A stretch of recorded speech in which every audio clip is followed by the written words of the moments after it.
It's evident that South Africa is in a crisis. Gender-based violence is at its peak. Every year we seem to be losing women and children to crime, abuse, suicide, you name it. Hey guys, welcome back to my channel. It's your girl Yola, and this is the channel of healing with a dash of humor. Today we'll be talking about narcissistic personality disorder. What do narcissists do or resort to when they lose control? And later we'll be talking about an influential woman who sadly lost her life at the tender age of 22. I know you Have you ever found yourself in a situation where you felt like you were trapped in an endless scary movie, where you felt helpless, unheard, and labeled as crazy by the narcissist and their army? Well, I have. It's almost like trying to nail jelly into a wall, isn't it? When narcissists label you as crazy, it's a way to deflect attention away from their inadequacies and insecurities. And by making you question your sanity, they avoid confronting their own. Notice how you're labeled as crazy when the narcissist can't manipulate you anymore. They are masters of manipulation, and they use tactics like gaslighting, guilt tripping, and emotional blackmail to control those around them. When their manipulative tactics fail, they tend to react strongly, and that's when they resort to the crazy label. It's all about maintaining control and preserving their fragile ego. So what happens when narcissists thrive on power and control? They view themselves as superior beings who deserve unquestioning obedience. When someone resists their manipulative tactics, they feel a loss of control.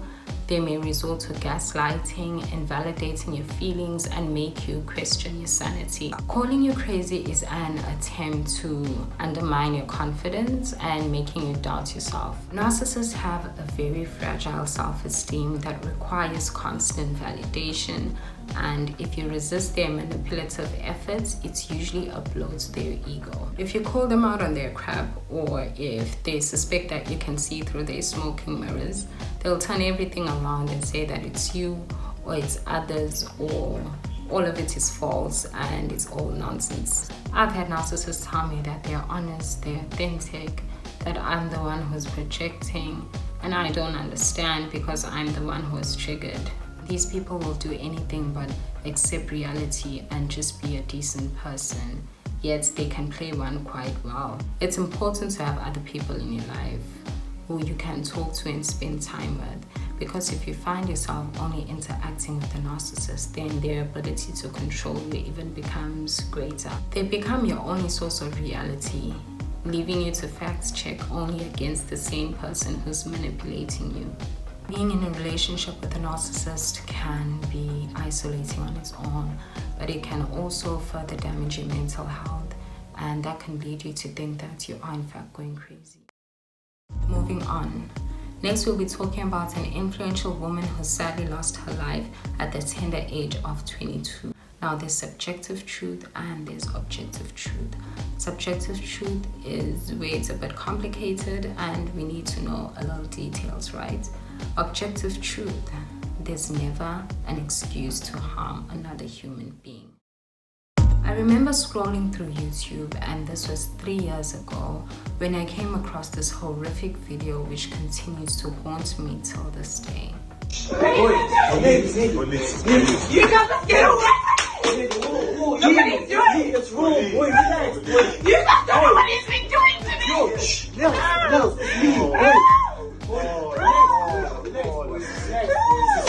you guys don't know what he's doing! Boys, relax. Nobody's doing it!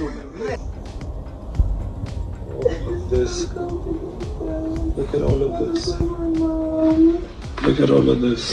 We got somebody here under the influence.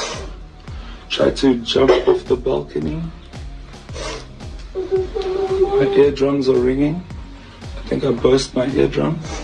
I have a witness that I did not fight back. And there is no fighting back from my side. This is how it looks.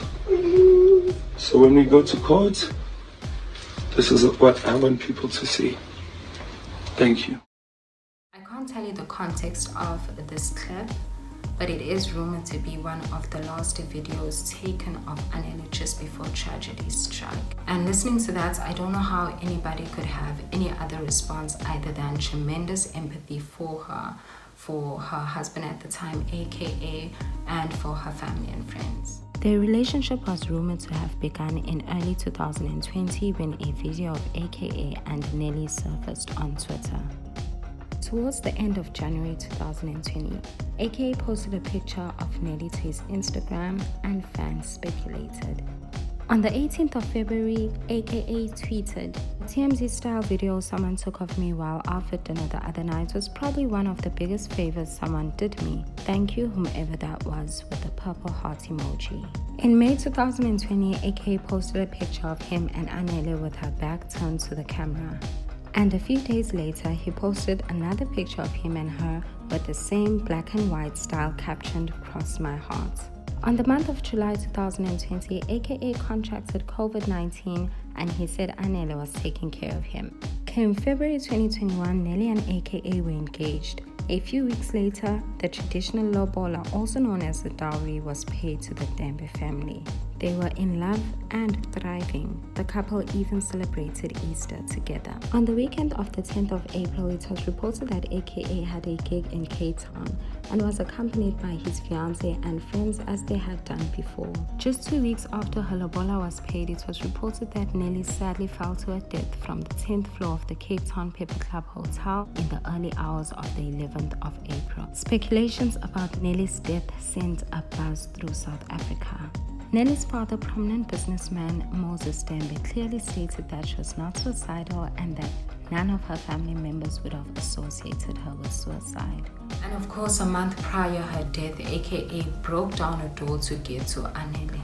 Did anyone see this as alarming? Because I certainly did. As aka later went for his first sit-down interview after Anele's death, he said they had a talk in their room at the hotel which ended in an argument.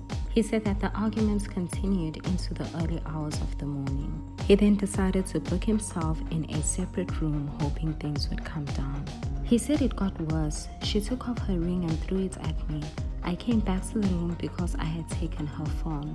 Things took a turn for the worse, where Anele kind of threatened to unalive herself and jump off the balcony. Okay, so he said he called the hotel security and decided to leave the room, and when he came back, Tembe wasn't there. He decided to leave the room after she just insinuated that she will unalive herself. How does that make sense? This is really, really, really sad. She wasn't there, and I looked out the room.